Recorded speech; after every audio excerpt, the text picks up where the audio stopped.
Do you know many people are having trouble with changing the belt on their Shark Vertex AZ2002? Don't worry.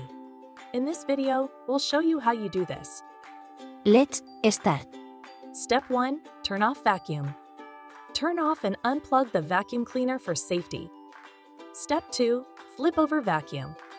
Flip the vacuum cleaner over to access the brush roll area. Step 3. Remove brush roll cover. Remove the screws or clips holding the brush roll cover. Step 4. Take out old belt. Take out the old belt from the brush roll and motor shaft.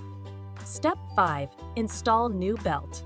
Install the new belt by looping it around the motor shaft and brush roll. Step 6. Secure cover.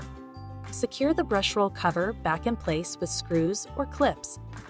Now you should be able to easily change the belt on your Shark Vertex AZ2002 vacuum cleaner. Still need help? Visit our website for the complete manual.